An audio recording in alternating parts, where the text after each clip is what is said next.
Good evening, everybody. Good evening indeed, and welcome to Chaz Draycott Media, and welcome again to the wonderful Scandinavian GT Series.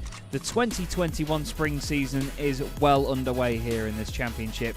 The first round was very successful at Spa-Francorchamps just a couple of weeks ago. It seems like it was only yesterday that this massive field of Mercedes-AMG GT3s took to the Ardennes Forest and the legendary Spa-Francorchamps indeed.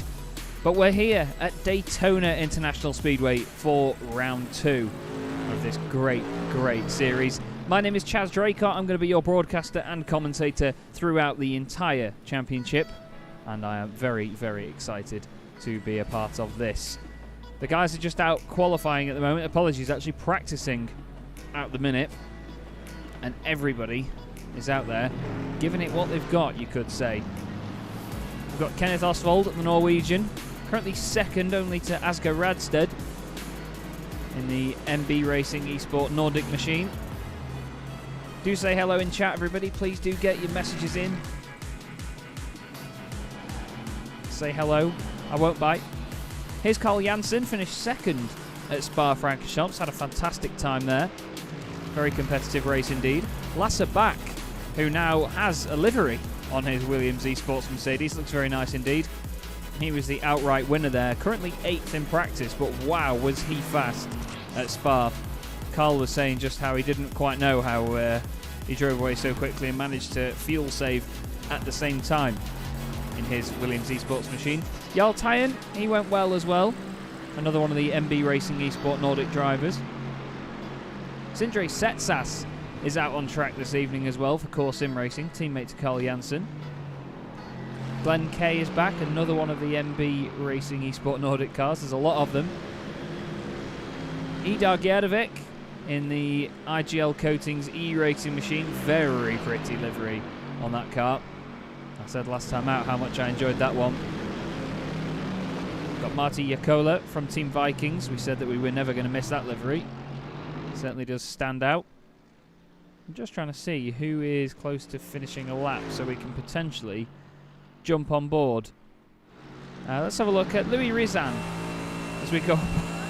The sound of this 6.3 litre V8 is wonderful. But this is Louis Rizan then, currently down in 52nd place. But still, what an incredibly competitive championship this is. Careful through turn 1 then, through 3 and 4, or 2, 3 and 4, those little kinks. You can very easily unsettle the car if you're a bit too aggressive. International Horseshoe, try and keep the car tucked in. Don't light up the rears on the exit. You will lose so much speed down here through what is only known as the kink. Very fast left-hander. You'll see a lot of the cars trying to break away through there. And you've got a bumpy braking zone for the second right-hand hairpin of the lap. You can see Louis takes a very late apex, or an early apex, sorry. Turns in late. Early apex in comparison to what some others will do. Over to the right-hand side and another bumpy braking zone for the left-hander onto the oval. It's got a very bumpy exit as well. As you can see, it's hard to get the power down here, and it's a very important corner indeed, because it's the first time you go back onto the banking over the course of a lap. You can't even see that much in front of you, look. I was talking to my good friend Alex Sedgwick, who's racing in the NASCAR ARCA series in the coming year, and he was saying that you cannot see what's in front of you. Up there. Oh, Louis gets into the bus stop. Back end steps out a bit on the Mercedes. Through the bus stop. Nice and tidy on the exit, but he's lost a lot of momentum there. You can see he's even getting out of the way. I think there's another car coming through. Maybe, yeah, it looks like. Down the inside. Oh, that was close indeed. That looked one of the, like the GazX Racing Norway machine, if I'm not mistaken. Across the line he goes, and that's a badly narrated lap of Daytona. Gorgeous livery on Louis Rizan's car as well. By, I believe, he's on Twitch as Twitter as Max Eru, but it's his name's Bryce. Lasse Bak goes up to 5th place. Jarl Tyen has gone to the top of the standings actually for MB. Asger Radstedt for VG Racing Esport team is in 2nd at the moment. Digital Car Culture in the chat. Good to see you guys. Hope you're well. And hello to Noob Racing as well, or Nube. I'll get it right one day. Here's Kenneth Gulbrandsen, and it's the GazX Racing Norway machine indeed with the very wonderful liveries that I fell in love with at Spa-Francorchamps. He's just slowing down on the exit there. Here's the Coanda Junior team driver, Dennis Bjerk. As ever, a wonderful livery on that car. Always enjoyed the Coanda liveries, but it's nice to see that these teams have these sort of, I don't want to call them dumbed down, but you know, they're more subtle versions of their main liveries, which is nice to see. Speaking of nice liveries, Matthias Berg further down in the AXA SimSport machine. You've got to appreciate, well, if you get chance, I was going to say you've got to appreciate the way that the sun strip actually matches up with the roof. Whoever did that livery has done an absolutely outstanding job. But now, look at this. The sea of Mercedes. 6.3 litre V8s all flooding their way out of the pit lane. Now it's a long circuit here, so if we show you the car numbers as everyone goes around the circuit, you will see that there is a monstrous train of them, but they have a long old time to get out of traffic and make sure they do not get held up by anybody. But still, they choose to floor it, and they choose to be the one that is first out. Sindre Setsas is the first guy out there at the moment in the core sim racing machine, although he's out of the way now. And the number 7 jumps down the inside. That's Oscar Bixrud, another Coanda Junior team driver.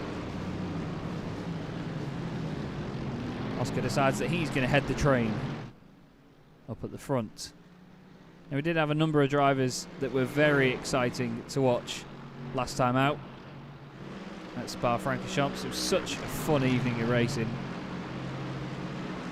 Carl Peder Nordstrand, one of them. I was just looking down the timing screen for him there. The Coanda guys, I should say, are doing a brilliant job. Here's Marcus Seholm for Transe Racing. His teammate behind him as well, which I believe, is that Greta Alltop? Yes.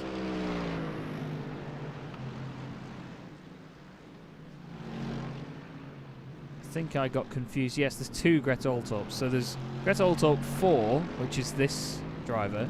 Sorry, 5, which is this driver, and then Greta Alltop 4, the other one. So we've got the number 19 and the number 29. That's where I got confused last time. I thought Greta Alltop had the name, the race of the century in terms of how many incidents, but still surviving and having a good fight up front. But yes, it seems that having 2 of them out there on track, that's going to look that way. Here's Stein Bjerk in the Bjerk Racing Batmobile, the number 27 Mercedes. It's almost like a John Player special livery, isn't it, but with Batman branding. Now Walter Raymer goes top of the pile, the privateer, number 43.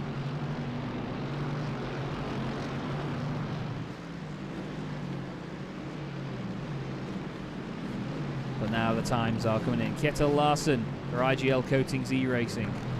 Look at the gorgeous green metallic on that car.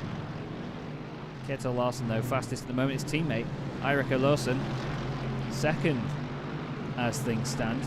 Listen to the rumble of these things as they just go around there. It's wonderful, isn't it? Go to some scenic cameras. I wonder... Yeah, you don't get it as much. I have changed the positioning of some of the TV cameras as well in the hope to at least give it some sort of customization.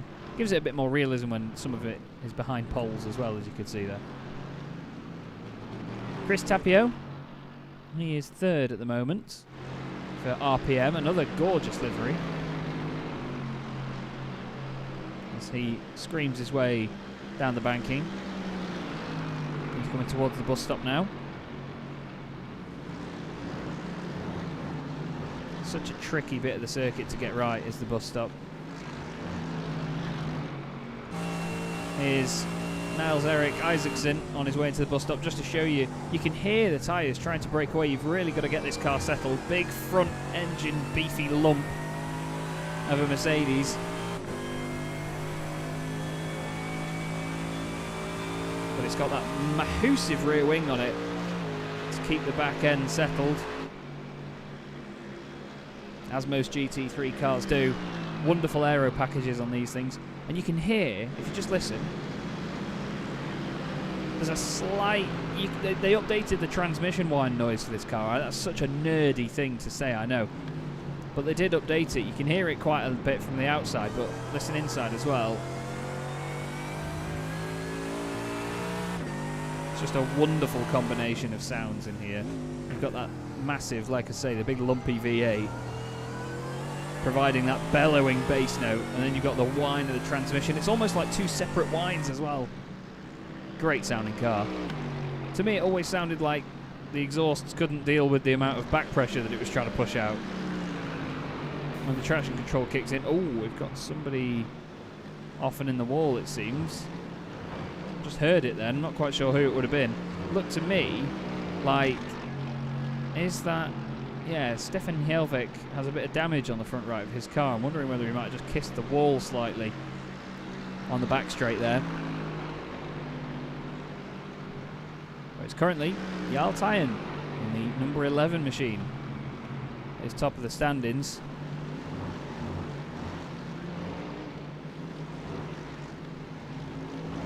Good little train going on there as well. Lasse back. He's back near the top of the standings again. Second position. Championship leader, obviously, after winning the first race. What did you all make of the first race then? People in the chat, let us know. Or let me know, anyway. I thought it was a really fun first event. I was very, very pleased to have been given the opportunity to broadcast and commentate this championship. It seemed like it was well received. Yes, RPC, we do have live timing. Apologies for not putting that in already. I'll put it in there for you. There you go. And I think I can do this live. I'll put a live timing link in the description as well. And I think I can pin a message as well. So there you go. Thank you for reminding me though, mate. Much appreciated. There is your live timing. We're just watching Marcus Seholm at the moment. 24th position for Tronzo Racing. Looking a bit further down the order at drivers that haven't set a lap yet. Matthias Dahl for VG Racing eSport team. Same as Lukas Storgard, his teammate. Bjorn Attel Torstensson is just about to go across the line for Team Slow-Mo. Hopefully nothing slow-mo about his performance tonight. 47th with a 1:51.08. He's quite a bit off. He's 2.4 seconds off the car in front. Somebody having a bit of a spin there. Not quite sure who that was, actually. They didn't go off the circuit, so it didn't register it. Hasse Raymer, good to see you, mate. Good to see you indeed in the chat. Here is Lukas Dorgaard in that gorgeous VG Racing eSport team machine. Just going round the banking now. About to finish a lap. There you can hear that whine again, can't you? Oh, it sounds fantastic. It sounds almost like a supercharger. Going down the straight here into turn one. You can see the cars just misbehaving on the brakes. They wiggle around like mad and try and get settled. As, oh, look at that. Glenn Kay, top of the times. 42.8. Not even a tenth of a second covering the top three, but look at these MB cars working together now. P1 and P2 right together with, of course, Oscar Bixrod right behind them as well. Oscar wants to try and take advantage of what's going on in front, and look, the MB cars are not having any of that. I wanted to mention as well, Carl Frederick Hersug, look at his helmet design inside the car as well. I've seen a couple of drivers running this. Looks like a sort of Lego smiley face. Joachim Gulbranson in the chat. Good to see you, mate. How do you reckon Ode Kenneth is going to get on tonight, mate? Jeppe Johannesson for Silver Fox Racing. He went well at Spa-Francorchamps as well, from what I remember. Daniel Sondergaard. He's just about to cross the line. This is his third lap complete. Now he goes on to his fourth. Does not improve though. 2:28. I believe that was an out lap anyway, so no issues there. Now who is doing green sectors? Carl Frederick Hersug did his best lap last time round. So did Kenneth Ostwald. Now they have to drive back into the pits here. One thing I love about this series that the guys have implemented is you are not allowed to just pull over and reset in qualifying in the race. And I love that. Honestly, it's one of my favourite things. It just adds so much realism to these broadcasts and the whole event. And what drivers need to do as well, time management becomes a different factor for all these drivers. It's not just a case of, oh, I've done my hot lap, I'm going to pull over. It's, oh, that looked like an issue for Benjamin Fuglesang then. He suddenly slowed down on his way to the bus stop. You saw it blink in and out there. That does indicate an issue, not just internet-wise, but sometimes that can be computer hardware having an issue. Sindre Furuseth has just improved to 20th place in the GazX Racing Norway machine. Not to point it out, but oh no, he's not the lowest of them. Nikolai Haheim was a little bit lower in 24th place, but I think he's the lowest of that team. See how busy it gets into turn 1, all the different lines. Oh, there's a car in the wall there actually. And Harry Kjellin is off the circuit as well. That's a wonderful livery, isn't it? The Team Vikings livery. But our top 3, well, they were in the pits. Lasse Bak is on his way back out of the pits. I'm sorry, Lasse. Great to chat to Lasse after last time, though. He was really enjoying driving this Mercedes and getting the most out of it. Matthias Jensen's just gone 5th for the VG Racing Esport team, and he's just gone off the circuit. Oh. Oh, now. That's a precarious position to be in for Matthias Jensen. What has happened here?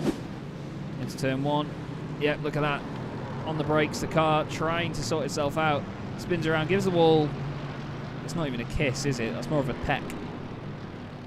But he unfortunately gets stuck there for quite a bit of time before he gets going again. He has recovered though. Still 5th, so he'll be happy with that. Havard Collin is up to 7th. So there are 4 MB Racing Esport Nordic cars in the top 10. Never mind, 5 actually. Kenneth Oswald up there as well. We have 2 of the Coanda cars in the top 10. A core car in the form of Carl Janssen. Here's Ola Steinbraten.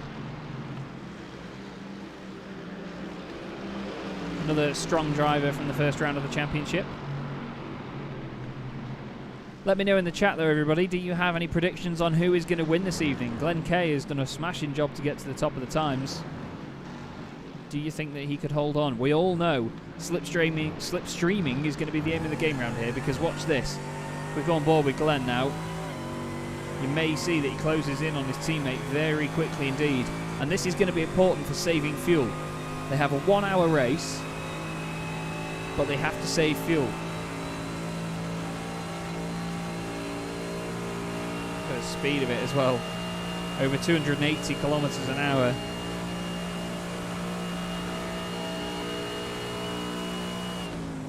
Right to the top of the rev range in this Mercedes. The fuel limit is set at 80% as well, Joachim has told me. You did tell me that before actually, but I thought in my head for some reason I had 75, so thank you for that. We've got a chat saying Go team, that's the BSR Go team. Philip Franson driving for them. Number 13, hopefully won't be unlucky for him today. That's another lovely livery though, isn't it? Some metallic blue on that car. Blue always looked good on the Mercedes AMG, doesn't it? Love that with the Swedish flag on the rear corner as well, on the rear wing. We have 4 Swedish drivers in the race today. Martti Jaakkola for Team Vikings. His teammate Harry Kjellin, that we saw just nip off the circuit earlier. Philip Franson, who we were just looking at a moment ago in the BSR Go team machine. And Carl Janssen, of course, for Core Sim Racing. The rest of the field is made up of Danish and Norwegian drivers. There are, bear with me,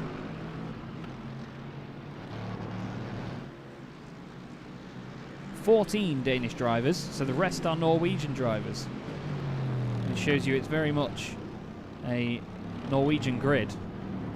We have currently 54 cars out on track and 18 of them are not Norwegian.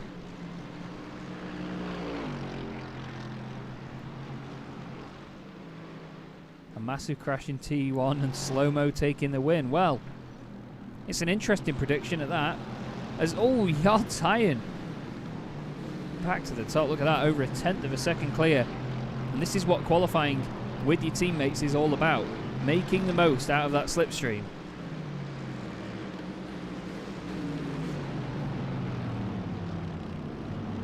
Wonderful job there by the number 11. Doing exactly what he had to do.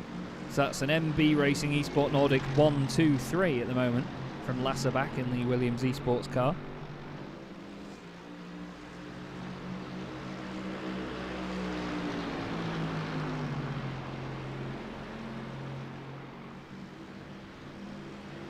Trying to see some sector times.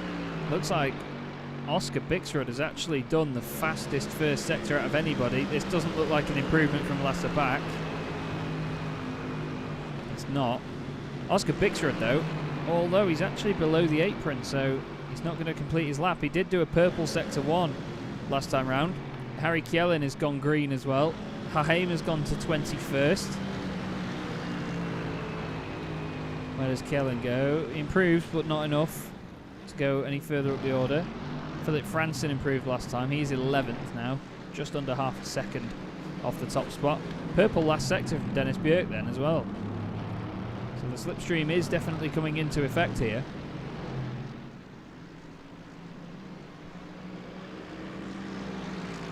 We've got another, oh no, never mind. I was going to say we've got another purple sector from Oscar, but it's just flashed back up purple again because he's gone back onto the circuit.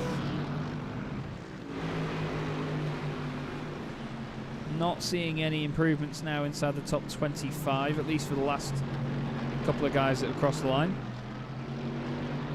But it is difficult round here to improve time after time.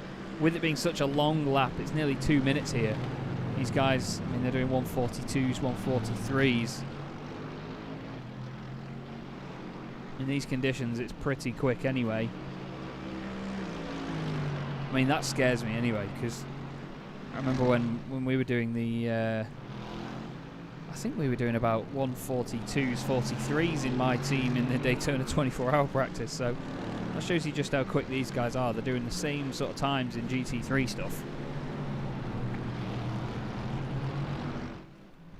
We continue to look at Benjamin Fuglesang, although he's backed out of it by the look of it here.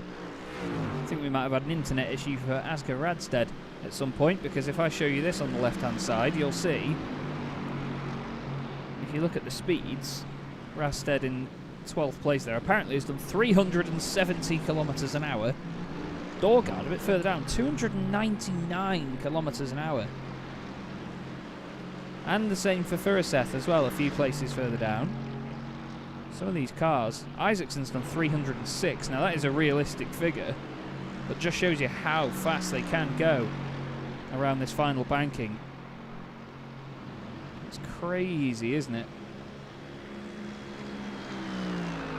So this is Sindre Furuseth, number 44, just going for the line now. You can hear that whine of the transmission all the way across the line. Please do remember, everybody, if you haven't already, make sure you like and subscribe. Like the video.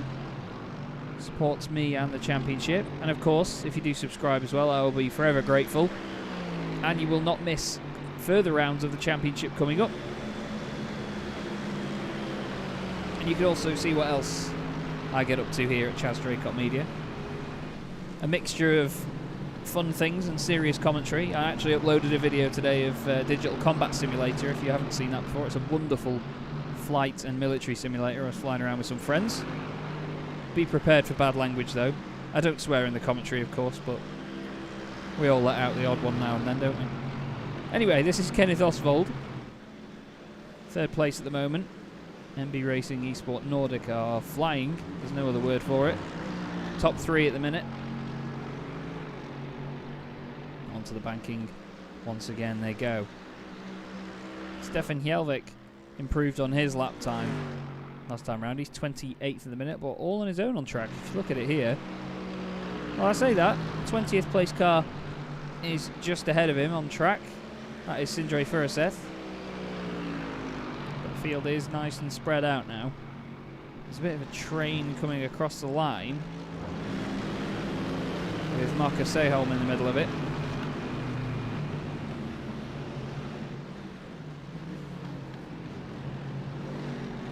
But it really isn't going to be filled with that much traffic around here. It's considerably wider circuit than Spa-Francorchamps, especially on the banking, obviously. There is all the room in the world to do everything around there. But you still need to be careful. Any movement on those sorts of bits of circuit is just scary. Scary at best as well.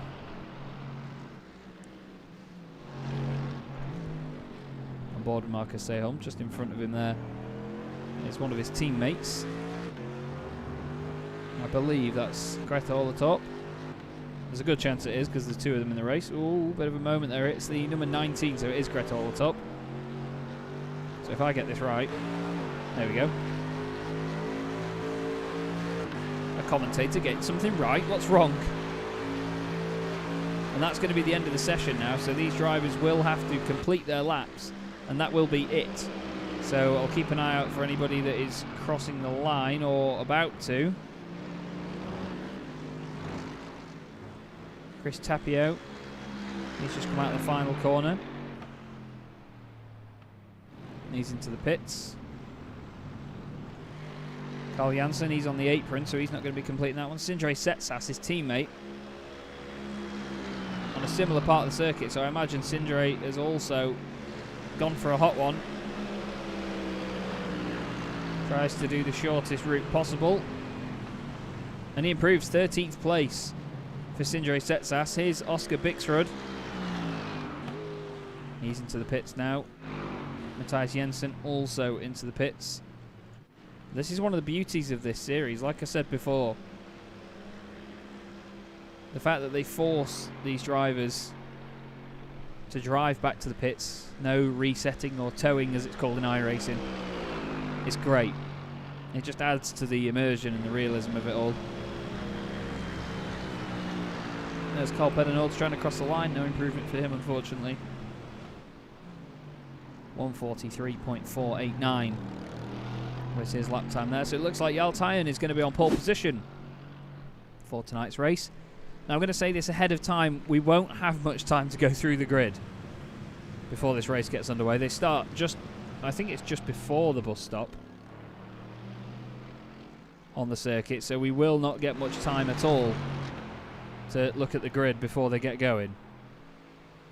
So we'll skim through the top, let's say top 20, and then I'm afraid you might have to read the rest for yourself because we could potentially miss the start. Depends how long it takes them to grid up though. This is Sindre Setsas and Dennis Bjerk having a bit of fun by the look of it. One of the co-hander drivers and one of the core drivers. It's a great looking car, isn't it, the Mercedes AMG GT3. He's going to give him a bit of a push, is he? No? He's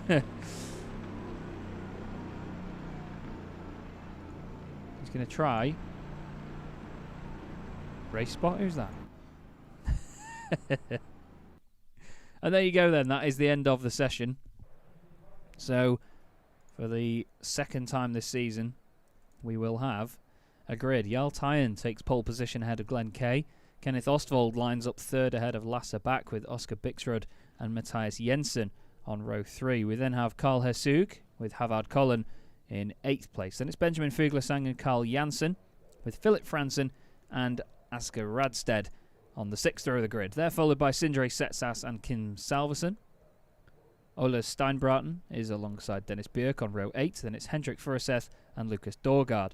Carl Peder Nordstrand will be exciting again tonight, so keep an eye on him in 19th place. Then it's Sindre Furuseth in 20th. They're taking their time, so I'll continue. Matthias Dahl lines up 21st ahead of Kenneth Gulbrandsen, who made a wonderful drive through the field last time out. Keep an eye on him as well. Nikolai Haheim is alongside Jovegard Godestad on the 12th row. Niels Erik Isaacson is alongside Kai Schubert with Harry Kjellin and Stefan Hjelvik on the 14th row. Then it's Marcus Seholm and Matthias Berk rounding out your top 30.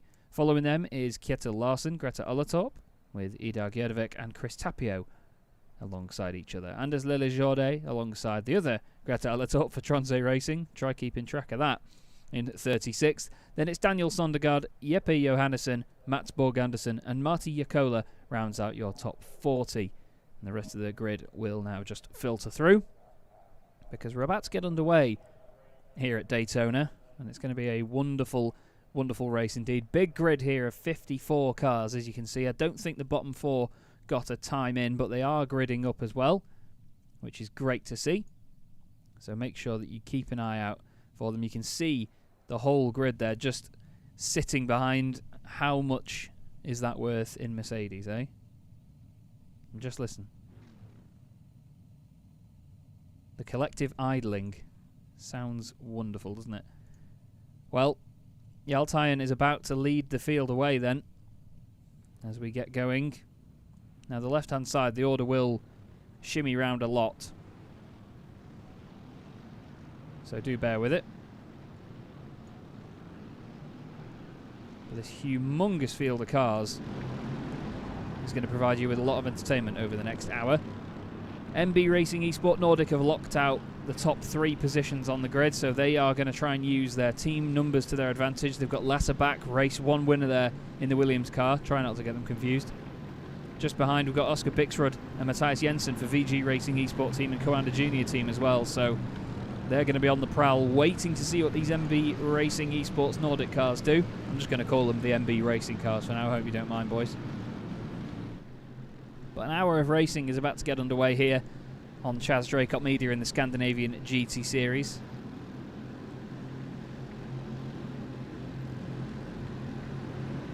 I hope you're all having a wonderful weekend, and I imagine it's about to get a little bit better with this one. I'm very, very excited for this. Pace car does what no Mustang can do and turns. And round 2 of the Scandinavian GT Series is underway. Listen to that noise. Absolutely wonderful stuff. Right then, who is going to behave themselves and who is not? Look at the sea of Mercedes into there. Can't see anybody dropping down or having any issues yet. That just shows you the quality of drivers that we have here. Oh, look like some people running a little bit wide. I think there was a bit of an off at the back. Oh, the Gretel, the top's off. Or one of them is. Oh, and inside, on the inside of the field. That's the number 49 there. Sondergaard having an issue. Not too many shenanigans going on though, but Yaltayan still leads the field. Glenn Kay is second, but Lasse back has infiltrated the MB cars and is up to 3rd. Oh, there's cars off in the background. That's Asger Radstedt. Contact with the number 38 machine as well. Oh, that's such a shame for those pair. They're going to have to wait a long, long time. The 38 was... Oh, where's he gone, actually? The Henrik Furseth. Oh, it looks like even more. The 199 is off. Team Slow-Mo. Well, he's... Never mind that. He's Team Rewind at the minute. He's going backwards. Yaltayan holds on, though, at the front. And the slipstreaming fest begins here at Daytona.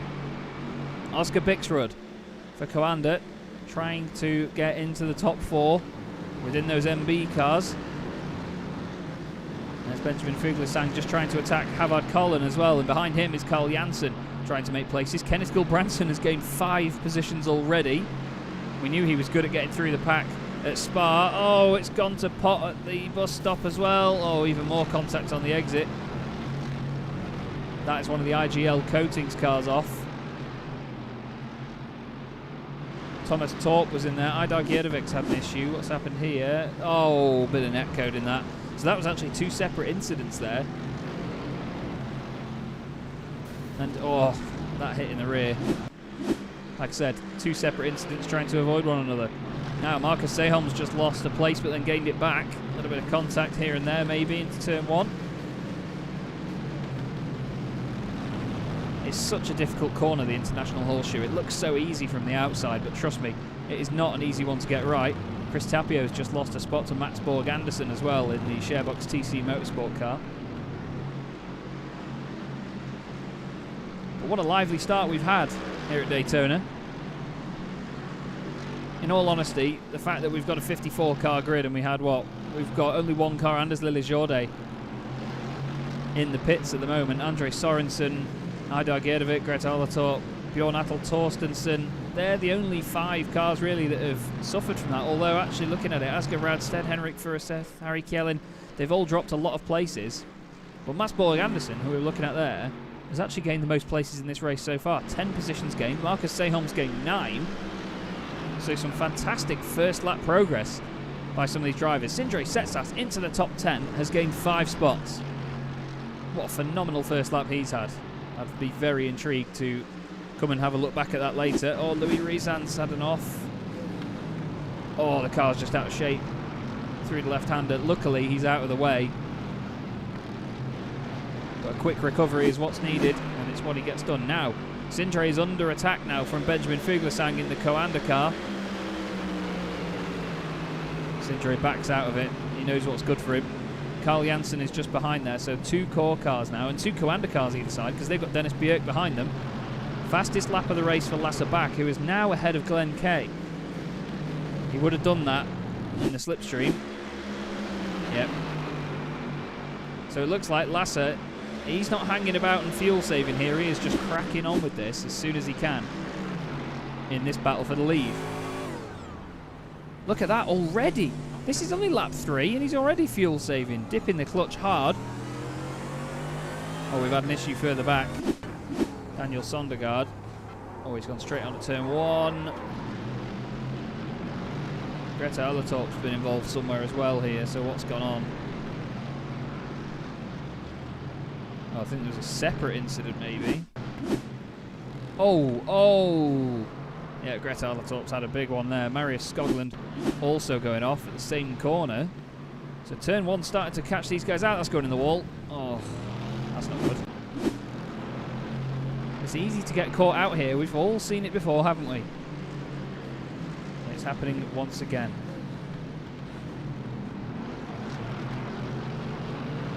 Sindre Setsas though. Oh, there's been a change for the lead. Lasse Bak down the inside of Jarl Tyen. They're coming to the line. Now look at the slipstream from the 78 of Glenn Key. Sorry, Kay.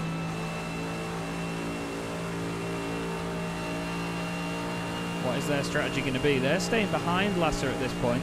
They're not pushing to get past him. Lifting early. He's got his teammate behind him as well, so they'll probably be communicating with one another. But look at this. Oscar Pickstrud on the back of this. He's thinking, oh, stop being silly. Stop letting off the throttle there.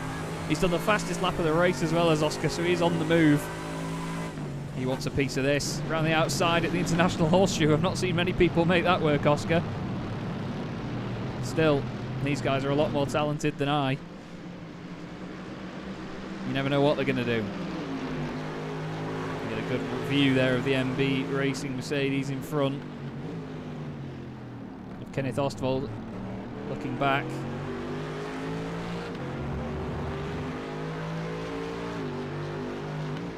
To the brakes again. They race so close together, don't they? It's brilliant. Actually a really good run out of there, to be fair, for Oscar. In the background as well, it's very tasty. You've got Matthias Jensen a little bit further back behind this, but then you've got Benjamin Fuglesang on the back of Hersug.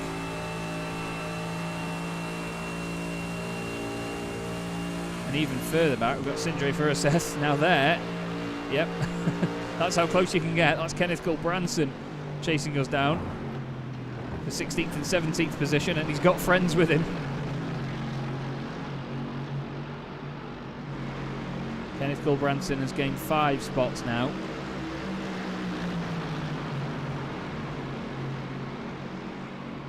Sorry, that was Sindre Furuseth. That was, yes, it was Sindre, wasn't it? It was his teammate. Oh, Kenneth's moving around on the back of him. That's very scary. And Carl Peder Nordstrand's got his own battle as well, so it's all going on.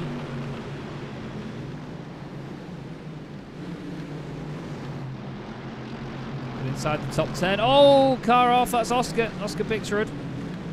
On the grass for a minute there. Not quite sure what caused that. Let's have a look. Side-by-side racing. That's Glenn. Oh, there's actually a bit of contact. Oh, what a save that is. That was Kenneth Ostwald. I thought it was Glenn Kay.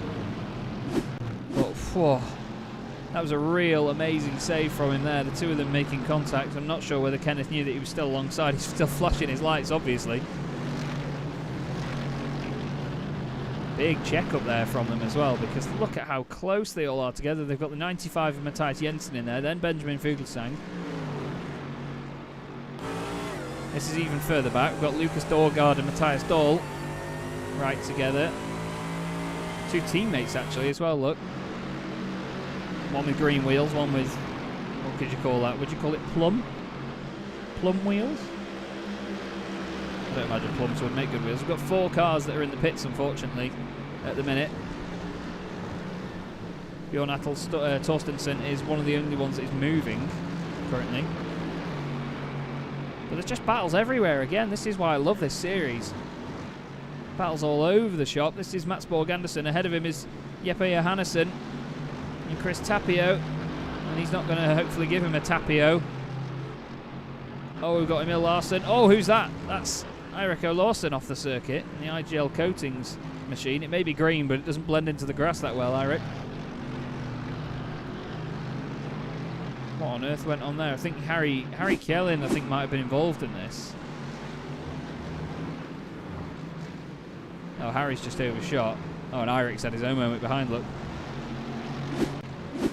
Real shame there. Back on the infield. The 2 VG cars have now started having to go at the Gazex Racing Norway machines, so these inter-team battles have started to overlap. Apologies for the sporadic camera flicking and camera changing, but there's just so much going on. Look at this now. This is back on. Carl-Petter Nordstrand, oh, there's big contact. He's sideways, gets another clip as well. He's turned around. Kenneth Gulbrandsen lost a place or two. I think it was him that gave him a bit of a tap on his way round. But Carl-Petter Nordstrand, we'll get him one day. There he is. Oh, that was such a shame. There's been an incident further down as well. Marcus Seholm at turn 1. Oh, there's multiple bits of contact. 3 cars around. And he gets another big hit too. But what happened there? Carl-Petter Nordstrand. Oh, the wheel-to-wheel contact turns him around. And I don't think it was Kenneth Gulbrandsen that actually gave him the tap, you know. I think it was one of the other Gazex Racing Norway machines. But there is Marcus Seholm in the pits, unfortunately. Oof, catch your breath, everyone. Lasse back, still leading this race then. But he's got the Altayan and Glenn Kay just behind him. Now look at this, he's sort of moving out of the way saying, go on, pass me. Go on, dare you. Just behind is getting feisty as well. Benjamin Fuglesang right on the back of Kenneth Ostwald. Kenneth's being flung about in this race so far. There's no other word for it. Matthias Jensen so close to the back of him. This is such intense, close racing around here. I love it. Absolutely love it. The standards, I mean, you may say, yes, there's been incidents, but come on, it's a 54-car grid. And they are all so quick, aren't they? The standard has been wonderful so far. 10 minutes of the way through this race. And I've barely caught a breath. It's great. Look at this now. Dorgaard down the inside, Philip Franson in the 13. Bit of moving and weaving, yep. Stuff those cones in particular. What a great sound. And look at them. All just line astern round the banking. Lovely shot from the blimp. Now, Dorgaard's got a great run on Franson there. What's he going to do down towards the bus stop? Nothing at the moment. Kenneth Ostwald and Benjamin Fuglesang have swapped places. Matthias Jensen is now down... No, sorry, is now behind him. Fuglesang up to 5th.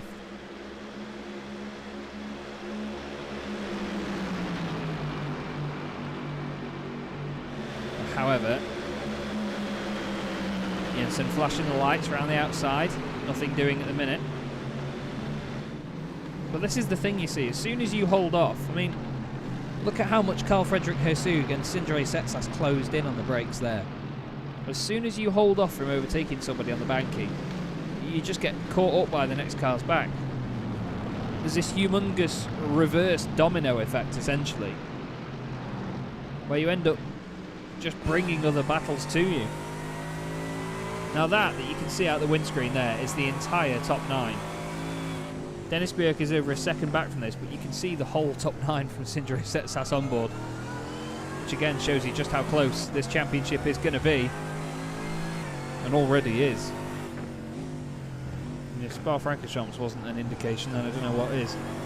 So we've got Williams Esports, Lasse back leading the way. Then it's Jarl Tyen for MB Racing Esport Nordic and his teammate Glenn Kay. Then we've got the 2 Coanda Junior team cars. I'll show you the team names on the left. Some fantastic names up there and very high caliber teams. 280 Ks, lifting off the throttle a bit early. The entire train makes its way through the bus stop. It's an ironic one, isn't it? Train through a bus stop. Jarl Tyen has got his teammate Glenn Kay right behind him. But Glenn isn't going for it. He's just sitting there in the slipstream. A bit of fuel saving. Maybe he might go for it now. Gaining and gaining, but not doing anything too aggressive. Further back though, look, this is the onboard from the Coanda guys. Benjamin Fuglesang. He's just waiting for Oscar to look down the inside. Philip Franson's coming the pits further back. And it looks like he's made that work. Lasse back was a bit wide out of turn 1 as well up front. So this is very much on. Fuglesang down the... he looks down the inside, but Glenn Kay has covered it off. But now Oscar Bixrud back up into 3rd place in the number 7. He's got a really strong case here at the moment. 2 places gained. I'll show you the gains on the left-hand side. The biggest mover in the field at the moment, Alexander Arneson and Thomas Torp. They're tied at 16 places each. Thomas Torp is down in 35th. There he is for IGL Coatings E-Racing. This battle at the front, though, I'm not usually one to stick with the front all of the time, but yes, we have a wonderful, wonderful train here. On a circuit like this, Lasse can't just drive away like he did at Spa. I know that Spa, you know, it has its slipstreaming opportunities, but a lot of this circuit is based on slipstreaming. I mean, it's an oval at the end of the day. Now, are we going to see a move from Jarl Tyen? That's the thing. You've just got to wonder, how long will it be? How long is he happy to sit behind and fuel save? There's so many white cars at the top 9, and then, of course, you've got Matthias Jensen in the VG Racing Esport team car. Standing out a little bit, but you've got to love that.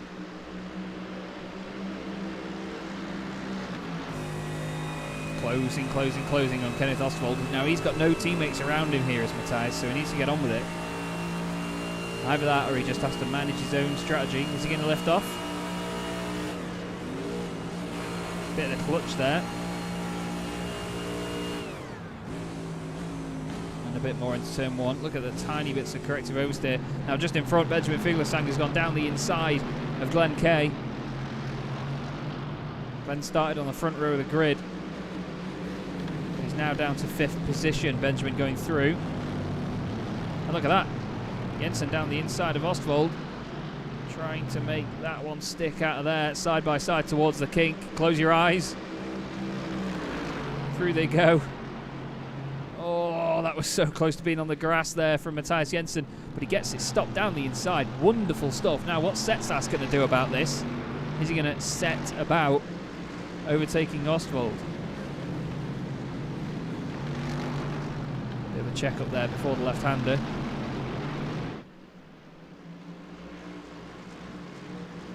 Wonderful chase all the same. A bit further down the order, Louis Risan is close to Daniel Sondergaard.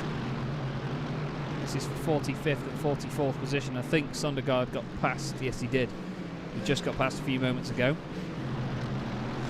Jeppe Johannesson's had a really good drive so far. He's gained 11 spots. Started 38th on the grid, now up to 27th. He's got Chris Tapio just behind, Marty Jakola and Asger Radstedt in there as well. Asger trying to recover after that earlier issue. The second horseshoe, bit of contact took him off. Now, as a bit of a treat, I was going to say that we could look at Sindre Setsas' first lap of the race, just to see how he managed those first few corners. Give it a second. This is on board with Sindre. I'll keep an eye on what happens real time. I can still see it all, so don't you worry. But Sindre got into the top 10. He started 13th. And he got 5 places. Look at that down the... What? That was commitment beyond commitment there down the inside. He's now got his teammate Carl Janssen to the right.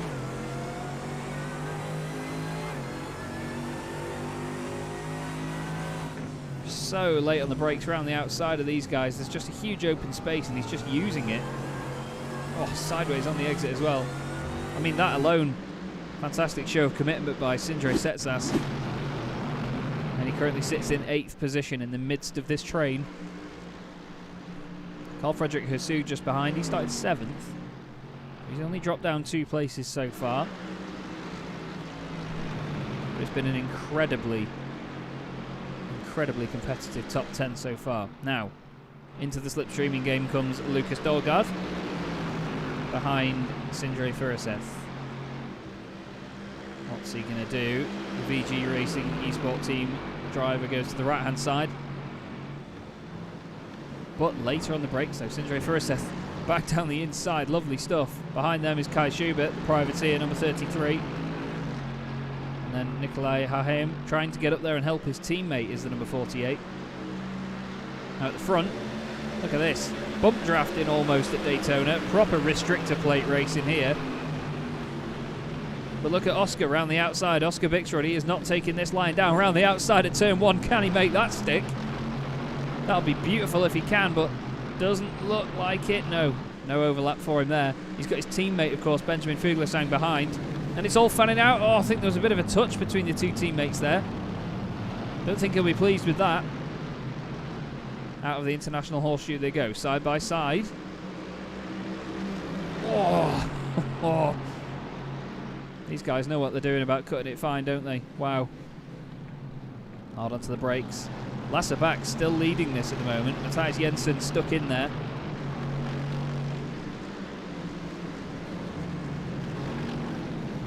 Oh, we've had Jovigard Godestad have an issue. Oh, a bit of contact. And he's around.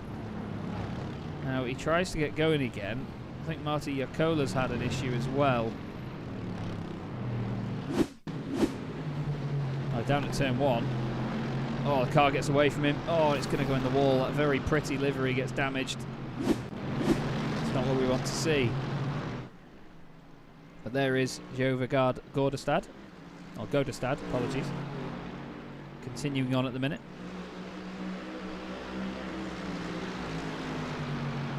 Onto the banking once again then. Lasserbach, the Dane, for Williams Esports.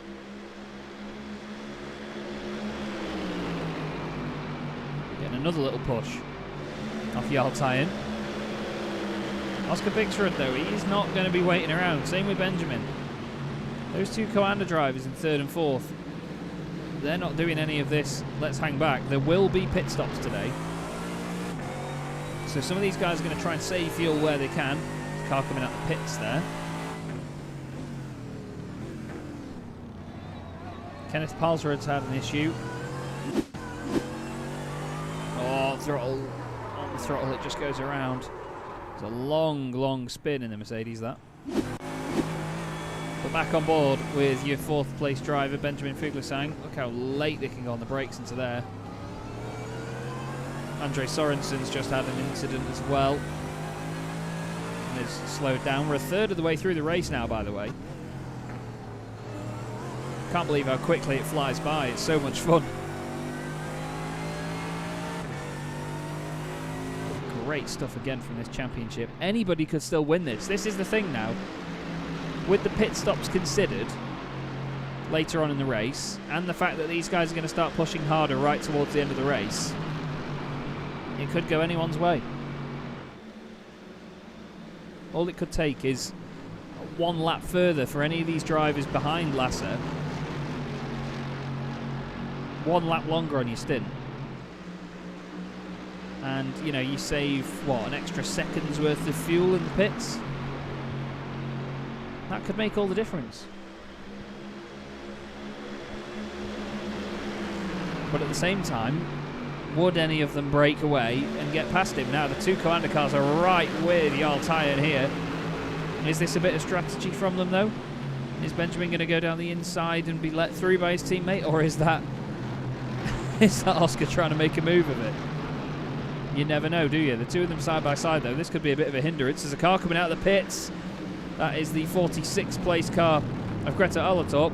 Greta Alatorp is also in 45th place as well, which which doesn't make life much easier.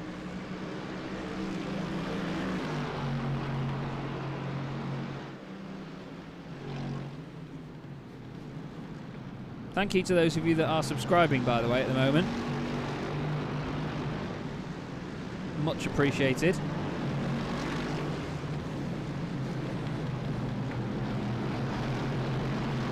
This is an absolute train, though, isn't it? Look at that.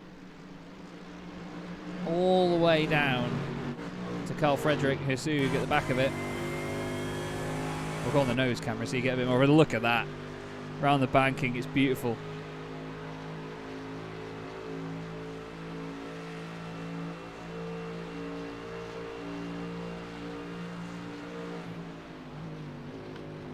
Through the bus stop once again.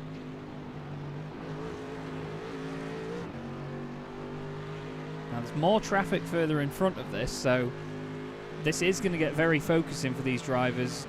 Not that it isn't already, but it's going to get even more focusing in the fact that they have an extra element to deal with. Anders back in the chat. Good to see you, mate. Hope you're well. Hope you're enjoying the show. Looks like Carl is just dropping off this slightly at the minute. He's still doing 290 Ks pretty much before turn 1, and he can go as late on the brakes as he wants. Look how much he gets to close up there on Sindre Setsas. Looks like the two Coanda cars further ahead are still side by side, as they do. These guys are making a real show of it at the moment, aren't they? Now Sindre down the inside of Kenneth Ostwald. It's a real shame for Kenneth. He just seems to be losing position after position at the minute. Sindre has made it through. He's now up to 7th place. He's gained 6 spots from where he started. Bit of a check up into the second hairpin. Lasse back looked like he was going very wide there. Oh, it was the number 54, that's why. Sorry, the 54th place car. That's Marius Skoglund just getting out of the way. Away from that train, we've got this other smaller train further down. Lucas Dorgard in 16th. These are the final spots in the top 20. He's got Sindre Furuseth, Kai Schubert, Nicholas Haim just behind. They're all together.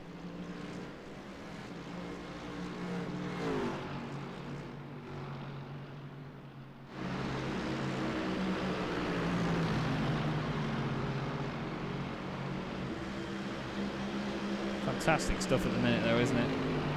You've got to love it.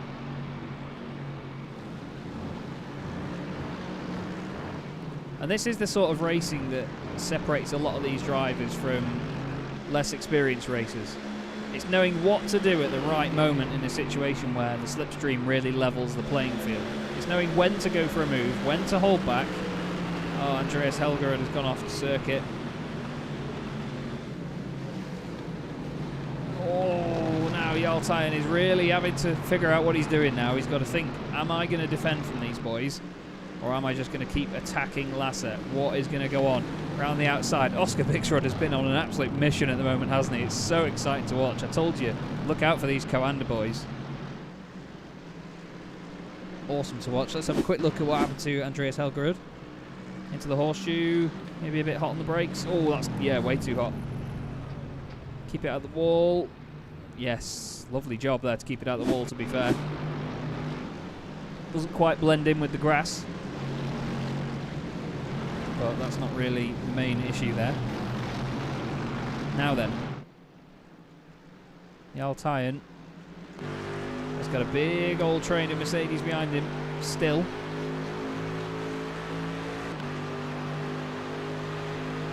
Only one in front of him in the form of Lasse back. Look how clear the circuit is for quite a while now.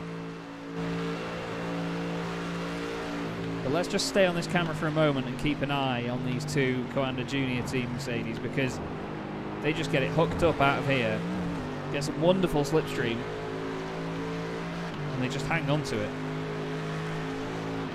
There's a bit of separation as you come off the bus stop there. But here comes the difference now. He's actually closing in on Lasse back very quickly as well, but look at that. Amazing stuff from Oscar, really good run. He's going to go around the outside, all the way around the outside. And is he going to make that stick? I think he might, although no, back down the inside. Yaltayan dips back down. So close. And somehow, still no overlap, no contact. Benjamin Fuglsang again down the inside of his teammate. How many times have we seen that same shot tonight? And now it looks like Benjamin's actually going to get ahead, or is he? He is. He is in front now. So Oscar, it's like he's saying, you've had your chances now, mate. That's it. I'm sorry, but you know, there's no more chances. I need to have a go. Could be very tactical. Could have just been let them race. You never know. But Lasserbach, you must say, doing a grand job of still leading this race.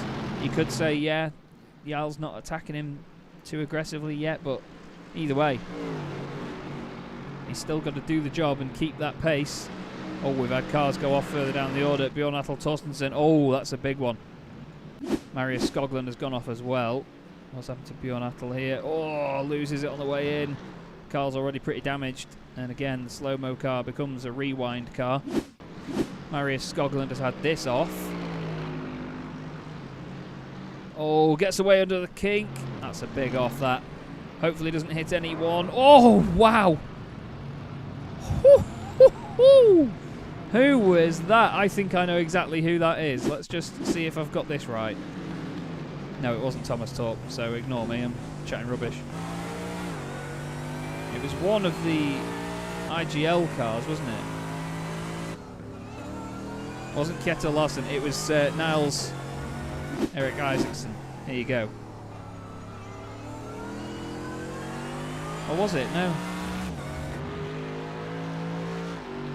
Oh, I must have got it all wrong. I'm sorry, everybody.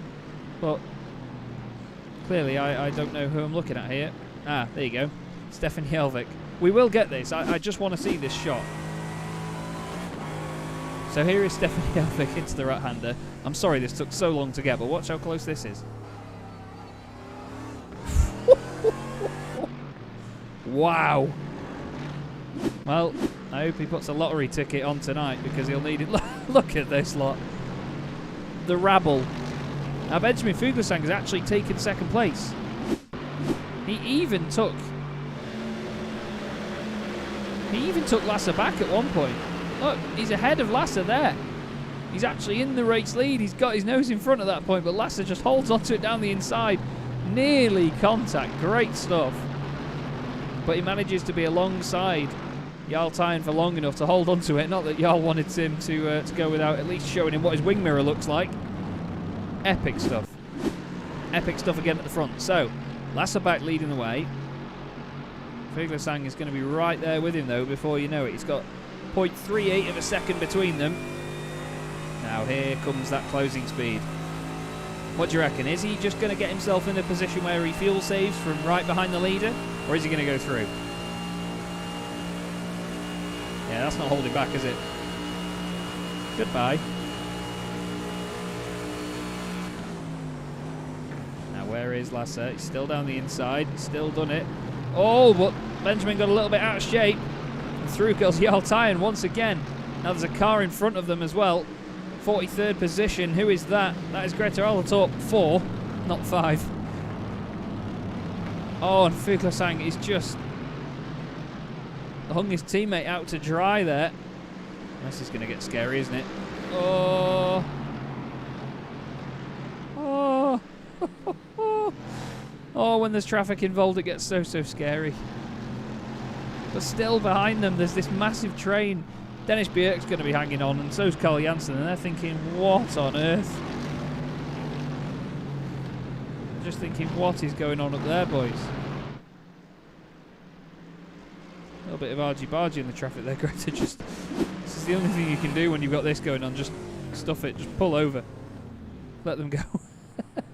I do not blame you at all, Greta. I do not blame you. So, this is your 5th place driver, Glenn Kay. Just behind him, Matthias Jensen again. Oscar Bixrud just in front. And we're back to square one. Further back, we've got Sindre Furuseth and Lucas Dorgaard with Kai Schubert just behind. They're into the bus stop once again. It's all about getting a good run. Ooh, hello. Looks like Lucas Dorgaard had a bit of a moment there. We're over the halfway point, by the way.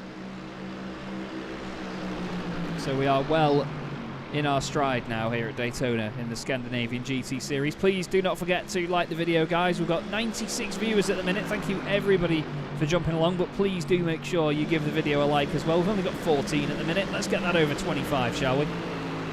And don't forget, of course, to subscribe to Chaz Draycott Media. I, Chaz Draycott, will be your broadcaster and commentator for this whole series, and I'm very grateful to be in the position to do so. And now, this battle does continue. Oh, we've got Havard Collin having it off at the International Horseshoe. Did he do this all on his own? Is he going to get help? Oh no, he's just got in well too hot. Oh, touches the grass. Gets back on, of course, but losing a few positions for his troubles there. He's now got Kai Schubert just behind him, so he's become a part of that little train of cars.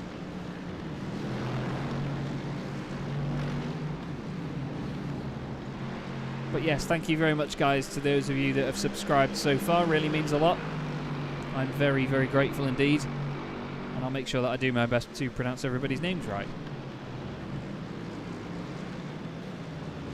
Nice little chase here with Joe Vigard Godestad on the back of Hendrik Furuseth.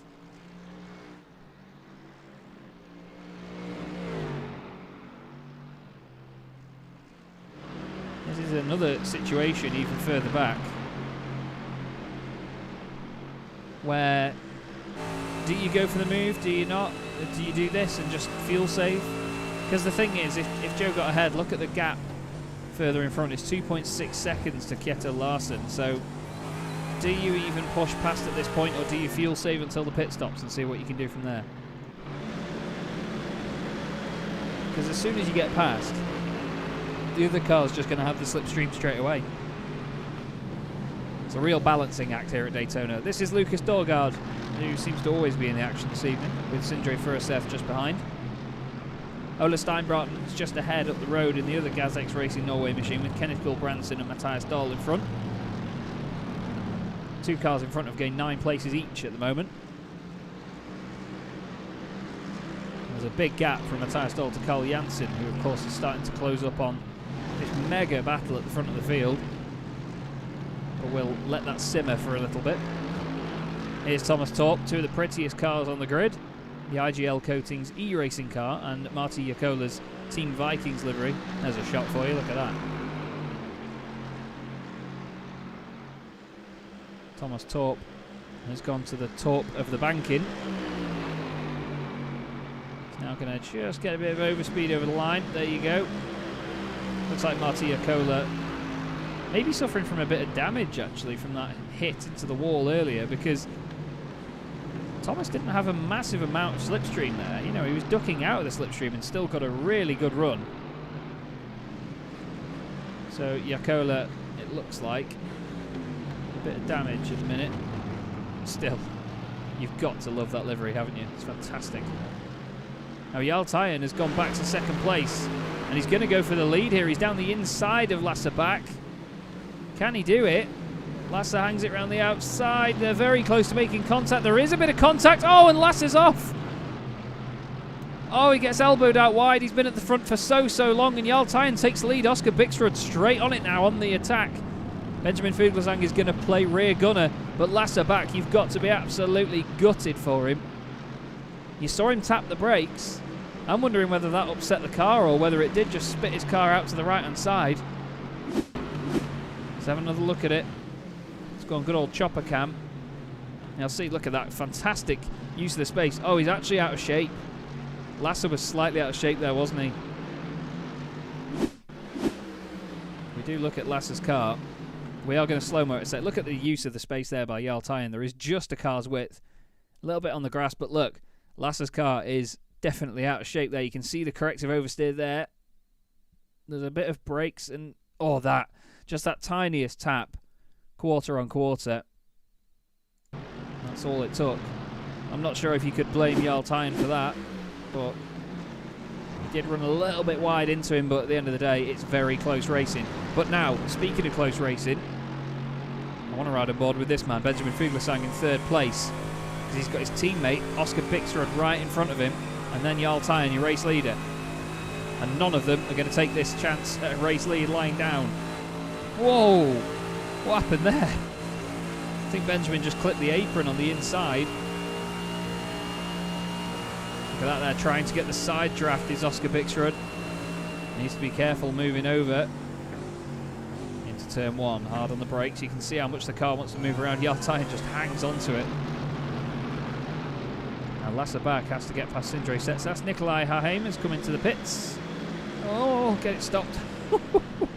That's one of the most interesting things about Daytona. It's getting the car stopped. Oh, Sondergaard. Oh, no. It's become a smoke machine. What has happened there? Has he just lost it on the way in? Has he had some help? Oh, he was coming out of the pits. He's going to touch the grass, isn't he? Ready? Yep. Oh, that's such a shame. And then there's that. Oh, he lets it roll back. You should really be on the brakes there, so you don't risk going into the middle of the circuit, but I suppose he got what was coming to him there by letting that happen. It's a real shame, though, for Daniel Sondergaard. Now here's Dennis Bjerg. Look at this. It's like they're in their own little practice session, isn't it? Dennis Bjerg and Carl Janssen. Nobody around them at all. We're about to hit 2/3 race distance. I'm wondering whether Haheim coming in that early is going to be a masterstroke if he had some traffic around him. He's dropped down to 29th place at the minute, but he is the highest placed car that pitted. Now, traffic involved, that's the number 52 on the inside there of Alexander Arnesen, Team Vikings machine. But look at how far back these Coanda cars are coming from now. They've got a really good slipstream, a great slingshot. And Yartayan opens up the inside to them there. He says, go on then, after you. Lasserbach, this is important. Lasserbach is in the pits. So, your ex-race leader has done a lap after that little incident that saw him lose the lead, and he's thought, right, let's pit, let's not get stuck behind this, and let's do some mega outlaps and go for it. Because let's face it, he wasn't getting the slipstream before. He was at the front of that pack. Kai Schubert's in there as well as Lucas Dorgaard, who we're looking at then. But it all depends on what happens in this battle now. Not as if it didn't before, but you know what I mean. Lasserbach is going to be smashing that car around at the minute. He's back out on circuit. He needed clean air in front of him, though. He's got Kjetil Larsen there, who's gained 12 places so far in 19th. Directly in front of him on the circuit.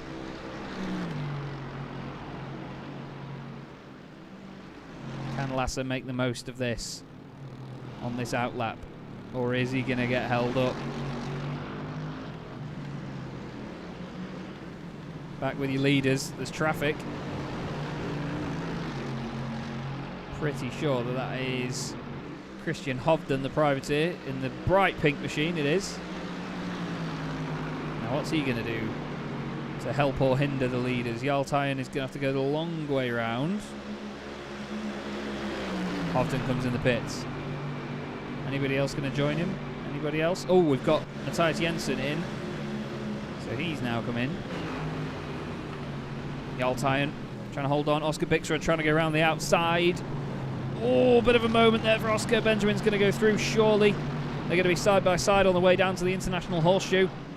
The two teammates very close together. Now he's going to try and defend from Glenn Kay in the MB machine. Don't forget about Sindre Setsas. He's been a real charger through the field so far.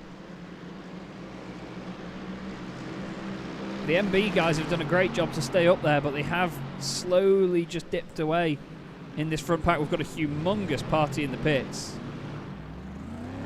Lots of cars in and out. Lasserbach is up to 13th position now with all the pit stops going on. Now Yartayan is actually... he's gained a bit of time here on this battle behind him.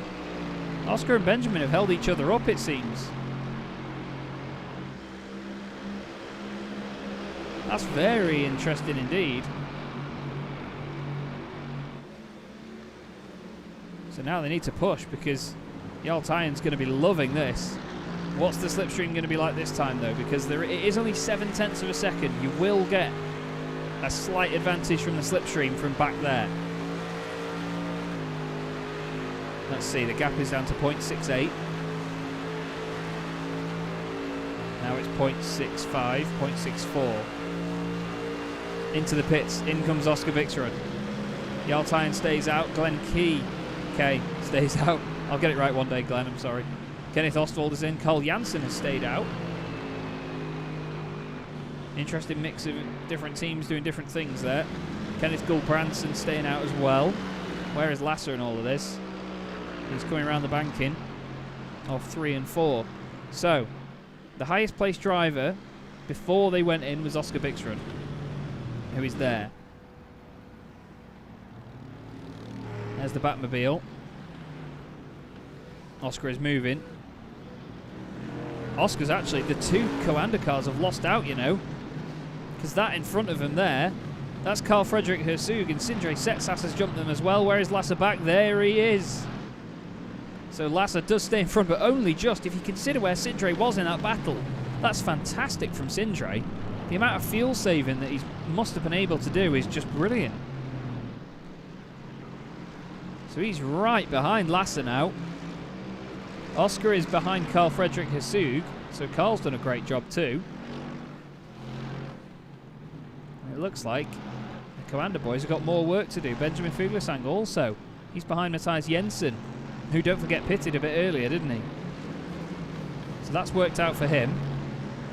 Further down, we've got Chris Tapio putting Thomas Torp under pressure again in the RPM machine. Love that livery, looks great. Thank you, of course, to our series sponsors. MB Racing Esport Nordic, Pixel Esport, as you can see in the top right, the logos are cycling through. And of course, Racing Performance Centre. Great support from all of them. Carl Jansen has gone through again, but Jarl Tyen, Glenn Kay and Kenneth Gulbrandsen all in the pits now with 15 minutes of this race to go. The next car back from Kenneth on track is this man, Lasser back. See what I did there? Next car back. This is Oscar Bixrud now. The gloves are off. He's going to push to the very end. No fuel saving to worry about now. This is going to become a 15-minute sprint race. Now, where is Lasser? Where are the other boys? There is Lasser. And coming out of the pits just ahead of him, there is Jarl Tyen. Jarl has flown. This is what the fuel saving has done for Jarl Tyen. Look at that.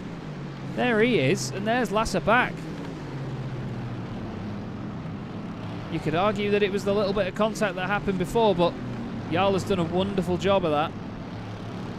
Oh, Carl Fredrik Hersug has gone off. Oh, no, he's had a spin in a moment. Holds up his teammate a little bit. Recovers and gets it going again, but look how much time just a little slide like that has cost him. Oh, Oscar Bixrud's off. Oscar's had a little moment as well here. This is into the second horseshoe. Oh, no, that's Greta Alatorp. And there's contact with Setsas. Sindre makes big contact there. We'll have to look at his car. Is there any damage? There is. Look, the front left. You can see the bonnet is bent up there as well. Need to have a look at this as well, sorry. Matthias Jensen being overtaken by Benjamin Fuglesang. Oh, it's such a shame. Sindre Setsas. Carl Jansen now the last car to pit. Very last car in the race to pit as well from the lead. Jarl Tyen's pit stop was 14 seconds. Lasser Bax was 15. Oscar Bixrud was 17 seconds. The shortest one in the top 5, or top 10 at least, was actually Glenn Kay. His pit stop was 13.3 seconds. 0.7 of a second quicker than anybody else. So Glenn very quick at the pits. Jarl Tyen has gone through.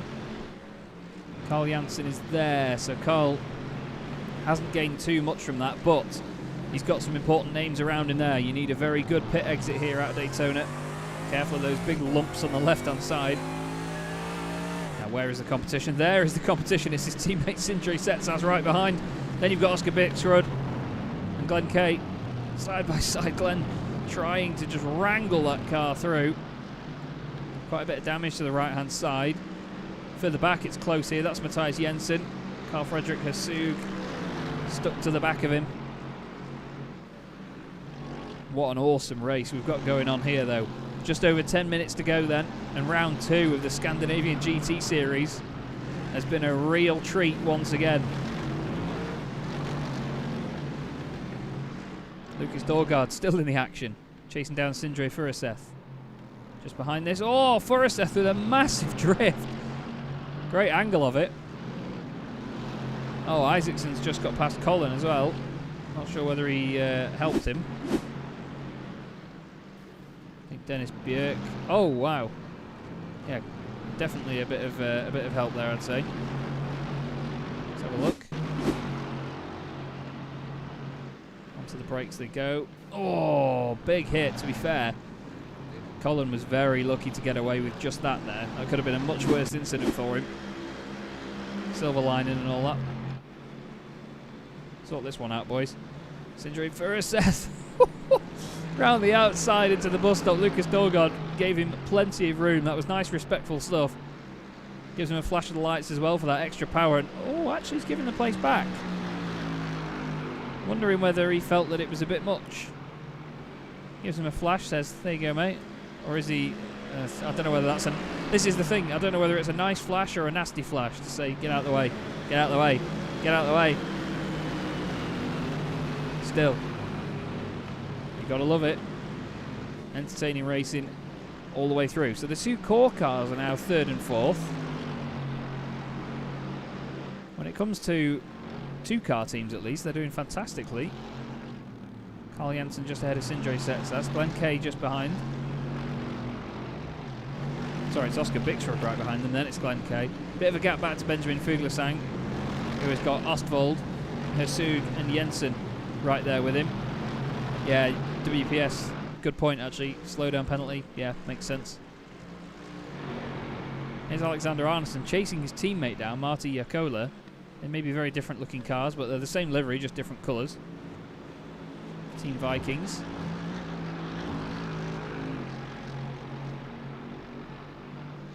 But at the front, what can you say about Jarl Tyen? Brilliant drive so far.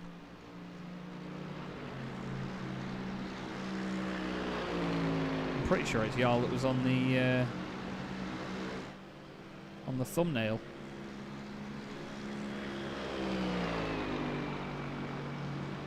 It wasn't, I apologise. It was his teammate, the number 12 machine, that was on the thumbnail. Although Emil Larsson is apparently number 12, so not sure what's happened there. Now Sindre Setsas has gone down the inside of Oscar Bixrud, but that's getting him back. Oscar had him on the banking, or through the tri-oval at least, and he's had him back. Jensen is close to the back of Carl Fredrik Hesug. You've got to love this epic racing inside the top 10 though.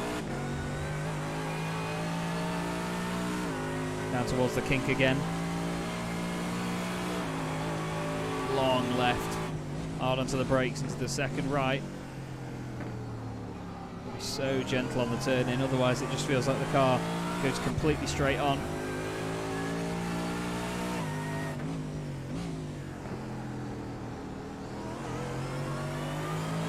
Easy on the power, careful on the throttle as you get back onto the banking.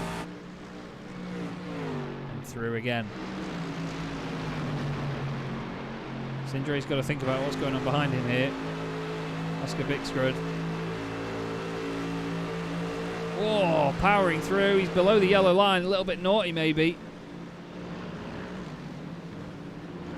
Oh, that was very, very scary stuff. Didn't realise how far down the track they'd gone there. Not sure whether Oscar... Yeah, I mean, he didn't gain an advantage from it, in fairness, so... If he would have gained an advantage and made the move, that's when it would have probably been questioned, but... Got to say, that's pretty fair play at the minute. Across the line again, here comes Matthias Jensen on the back of Carl Fredrik Hesug.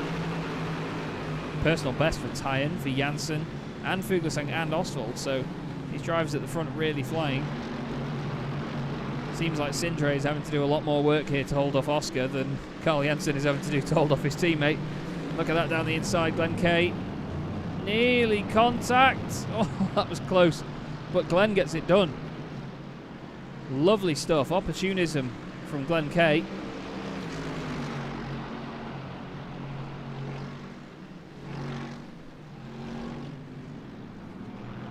Now he's just got to think about what these two Commander Junior cars are going to do behind. They've definitely been two of the most exciting drivers to watch out there this evening.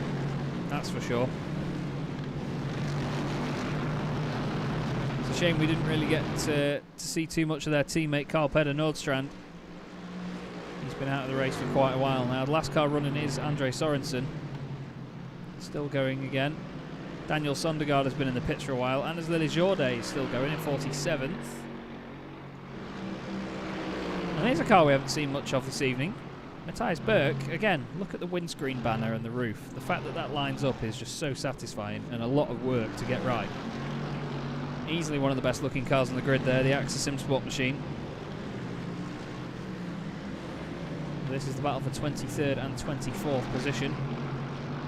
Still plenty of points on offer throughout the field, so you've got to fight for everything you can.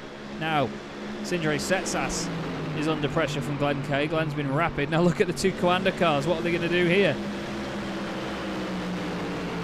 Bixrud is blocked in. Fuglesang looks to the outside, thinks better of it. Fastest lap of the race from Fuglesang, 42.9. Rapid stuff. Oh, sideways little moment for Glenn Kay. He's run out wide. He's got his teammate on the left. He's got the Vikings car in there as well. He's boxed in. He flashes him. Oh, that got scary. That's Anderson in there. Arneson, sorry, not Anderson. Oh, and just behind as well, Frederick Hassug gets held up in the number 2 machine. We're into the last 5 minutes of this race, and it has been non-stop action here at Daytona, as expected as well. I mean, Spa-Francorchamps was amazing, but this has been really awesome.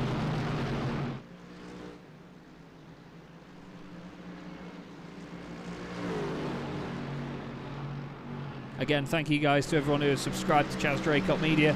I'll be your broadcaster and commentator, solo broadcaster and commentator throughout this championship. I really appreciate the admins reaching out and getting me involved in this. It's a hell of a lot of fun on a Saturday evening. As down the hind.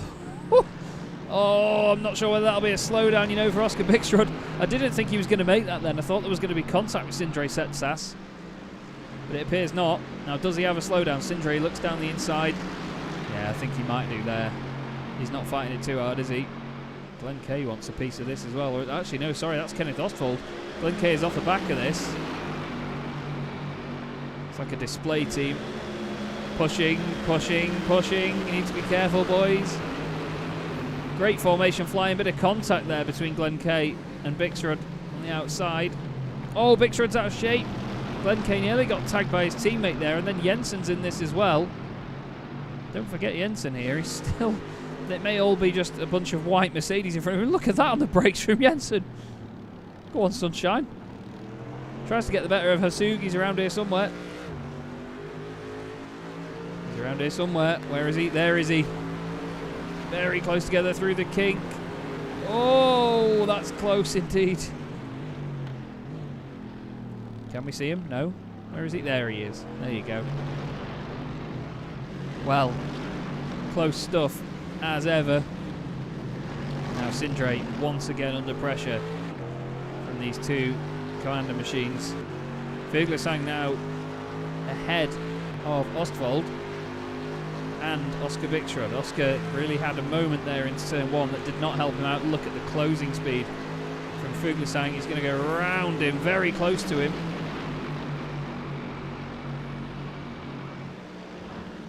Through he goes. We'll get the right car. Now, are we going to get the same again here?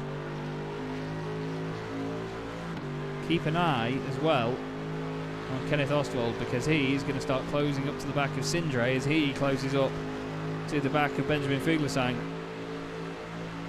Here is the onboard from Ostwald.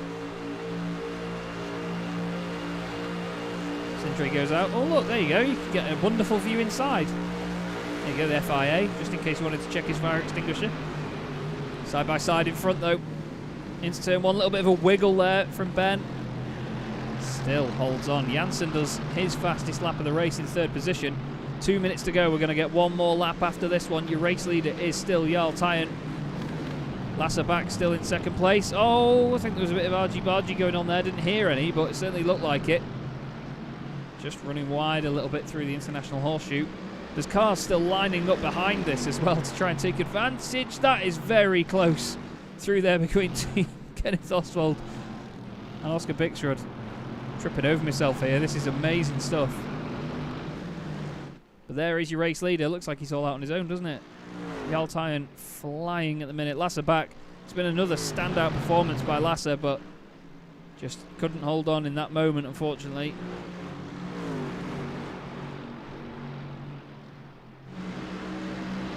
Now, Sindre in 5th position at the moment. Oscar and Kenneth closing in fast. Through the bus stop we go.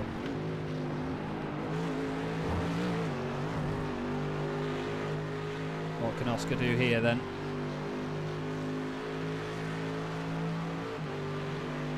You see the closing, there it is. He's going to pull out to the right hand side, of course. Along the side of Sindre's car.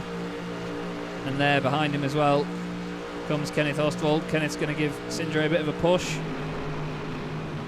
Has to go down into turn one.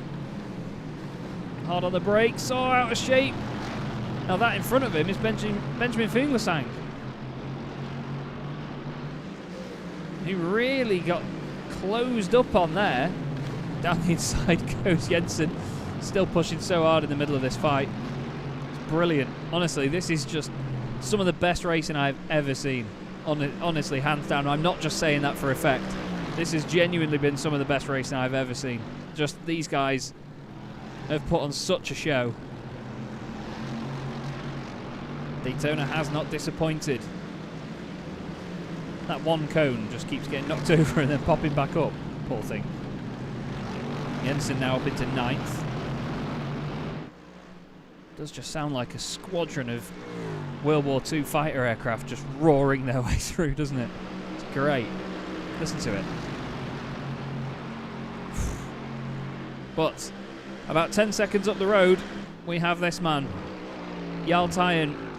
He has been consistently up there in this race. He held on to second place for so long. Made a well-judged pit stop and managed to hold on to it from there. And it has been such a clean drive. And the winner of the second round in the Scandinavian GT Series from Daytona is Jarl Tyen for MB Racing Esport Nordic. Lasser back is going to come home second. Great start to the championship. Carl Janssen third. And look at this. Sindre Setsas is not going to get it. 16 is going to go through. It's like a traditional NASCAR finish. Ostwald gets fourth. Fuglesang, Setsas, Jensen, Bixrud, Hasug and Glenn Kay. Amazing stuff. Dennis Björk, he's going to try and hold on ahead of Sindre first, but look at the overspeed that Sindre's got. It's not going to be enough though. Across the line with Dorgard Haheim behind him as well. A bit further back, 21st, this is Stefan Hjelvik. And he has got Kjetil Larsen, his teammate, closing in on him very quickly. Again, I don't think it's going to be enough from him. 21st and 22nd for the two IGL Coatings e-racing machines. That's close as well. Matthias Berg nearly getting the better of Hendrik Furuseth at the line. Here's another potential slipstreaming opportunity. Harry Kjellin chasing down Chris Tapio. There he is. But no, not close enough. And he's really saving fuel. Don't forget, these drivers, they do have to make it round the slowdown lap as well. But what a race and what a drive by Jarl Tyen. That was just wonderful. Great performance, great pace all the way through, and managed the slipstreaming all the way to the end.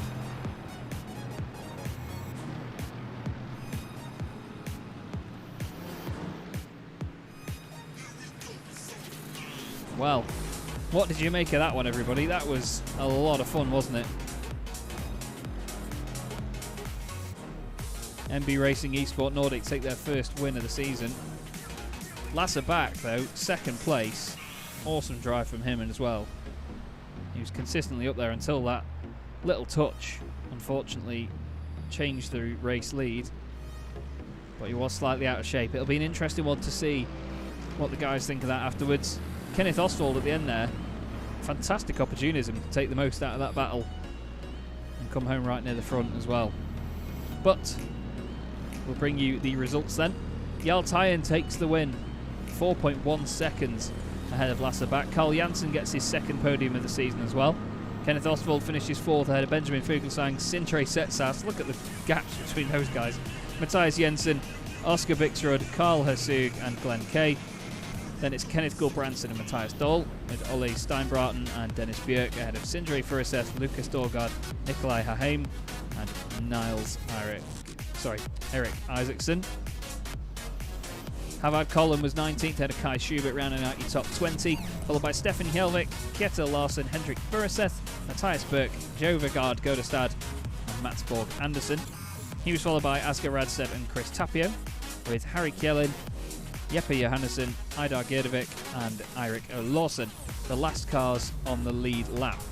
Behind them then, one lap down, we have Thomas Torp, Marty Jakola, Alexander Arneson, Stein Björk, Emil Larsen, Greta Allertorp, Christian Hovden, Quinn Badams, Malta Raymer, all one lap down, and the other Greta Allertorp as well. Kenneth Palsrud was 2 laps down with Louis Rizan and Andreas Helgerud. Then 10 laps down, not finishing unfortunately, was Anders Lillejorde, Daniel Sondergaard, Andre Sørensen, Carl Peder Nordstrand, Bjorn Atle Torstensen, Philip Fransen, Kim Salverson, Marius Skoglund and Marcus Seholm, 30 laps down come the end of it. We've got a very useless view there, unfortunately, at the moment of what's going on, but still, what a fantastic race we had there. That was just so much fun, wasn't it? Trying to get a good camera at least over the tri-oval here, but we will of course get some interviews in at the end of the broadcast here. You can see there the wonderful shot of the field as they got going, and we're going to bring in the man that won the very first race of the season and had what looks like a very, very fun performance in that one. Lasse Back joins me in the chat. Lasse, that looked like a lot of hard work with all those guys piling in behind you there. What did you make of that one? Oh yeah, it was definitely hard to hold the guys behind and even try to pull away. I've tried to pull away sometimes, but it didn't really work. But definitely, yeah, it was a tough race. I'm not sure about the overtake. We had a little bit of contact on the overtake with Jarl, but yeah, it's racing. It was definitely hard work out there, that's for sure. Well, it certainly looked like a lot of fun as well. I mean, Daytona, recently, it became a circuit that everybody has got a lot of experience on. Was any of the sort of Daytona 24-hour experience anything that you could use this evening, or was it like relearning the whole thing completely? Definitely. I didn't race it this year, Daytona 24, but last year I raced it, and we actually won it in GT3 in the Mercedes car. So I have actually a lot of practice in this car, on this track. So I definitely felt like I haven't forgotten the track and the car combo. So yeah, it was nice to drive and easy to drive, I think, for me at least, and didn't struggle too much. And when you eventually pitted, obviously after the lead had changed with that little incident and the overtake, was that the sort of time you were expecting to pit anyway, or was that just a quick decision of thinking, right, let's get out the traffic and let's get in the pits? It was just a quick decision because I didn't expect to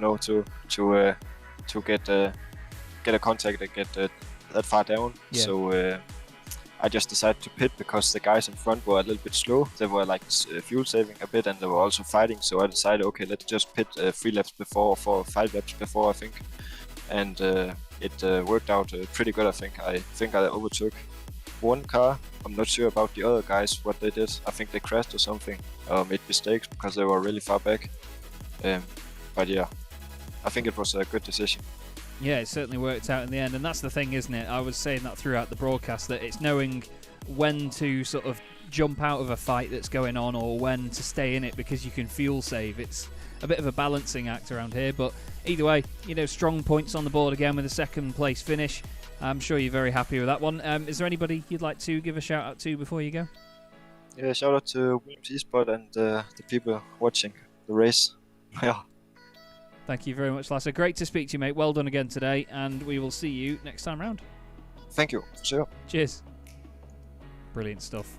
Smashing lad there, Lasse back, and gives me great pleasure to bring in our eventual race winner for MB Racing Esport Nordic, Jarl Tyen. Jarl, that looked like a lot of hard work there in the pack, because being in second place right behind Lasse for so long with the other guys trying to push through, you had to look at everything there. I imagine it was very, very difficult. Oh yeah, for sure. My game plan the whole race was to try evaluate whether I should stay up front and maybe pull away from the second place. Yeah. I realized very quickly that shouldn't be, that wouldn't be very smart. So I knew Lasse would be pretty quick, so I eventually let him by, and from then on just basically game plan of staying behind him. He eventually realized that, everybody's fuel saving, so he's trying to fuel save too, which slows down the entire pack. And he tried some tactics, slowing down into turn 1 a couple times to try let other people by me. Yeah. Which was tricky, so I definitely had to have eyes in my back. Yeah, it was. It looked like a really good battle, though. I mean, the fact that there was 10 of you pretty much covered by just a couple of seconds that broke away from the pack. Could you sort of see what was going on behind you all that time, or did you just choose not to focus on that? Because, in all honesty, from where we were, it was incredible racing all the way through. Yeah, it was really chaotic throughout the entire field. So, I mean, my focus was primarily on, top 10. Yeah. Those that would be racing at the end of the race. And I knew at the end of the race it would be between me, Lasse, and then, whoever else was fuel saving, and I assumed Carlo was. So yeah, I got a little help with the back markers at the end, which kind of relieved a lot of the pressure. But yeah, pretty happy nonetheless. Yeah, indeed. Certainly great to take a win, and only round 2 of the championship as well. We're at the halfway point. Nürburgring is the next round on the combined layout, the Gesamtstrecke as they call it. Is that a circuit that you think you can do well at as well? Time will tell. I have yet to do a race on iRacing at that track, so interesting. My experience is very, very low, so I would need to increase my practice for sure. But yeah, we'll give it a go. Well, I certainly look forward to it, Jarl. Again, well done from everybody involved. It was wonderful, wonderful drive. Great strategy as well. Is there anybody that you'd like to give a shout out to before you go? Yeah, I would like to thank MB Racing Nordic, as well as Daniel controlling and everything, doing a great job. And this week it was Kenneth Usful that made majority of the setup at the end there, and it really gave it a lot of pace in the car. So thanks to him, and thanks to the whole team for supporting. Great stuff. Well done, Jarl. We'll speak to you again in a few weeks. Thank you, Chaz. Cheers. Thank you. Brilliant stuff. And his second podium of the season comes the way of Carl Janssen. And Carl, I want to just first off say that I don't think there was a part of that race where either your mirrors or your windscreen was not full of other Mercedes. That looked like a right laugh. Yeah, I was fuel saving quite a lot in that race. It was a bit hectic in the beginning there. We lost the pack ahead, and I decided just to go full fuel save because I thought, that was the only way I was gonna get up to a podium position. It worked out in the end there, so it was a good race. Yeah, it certainly looked like a lot of fun, especially in the latter stages as well. Some of you guys really bunched up, and there was just cars all over the shop. But when you're trying to defend around here, when there's so much slipstream available to people, do you think that it's easier when the guys have got their heads screwed on a bit and they don't always go for the move, or would you rather people be a bit more aggressive and push past so you can get the slipstream? It depends on what stage of the race. Yeah. Obviously in the beginning, we lost a draft to the guys ahead, and I would maybe have liked the guy that was passing me to have just gone past fully sent it, so he just gone past into turn 1. Yeah. And then we could have gone on with it. Now we went side by side into turn 1, because I can't really stop on the outside either, so we lost the pack ahead in that situation.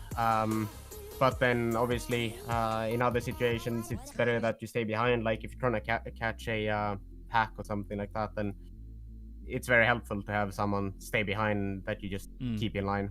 Yeah, definitely. And another moment as well, obviously later on in the race, you sort of joined up with your teammate Sindre a bit further in. Is it a bit more of a relief when you find your teammate in a pack like that, or is it a case of, oh no, who do we sort of push forward more?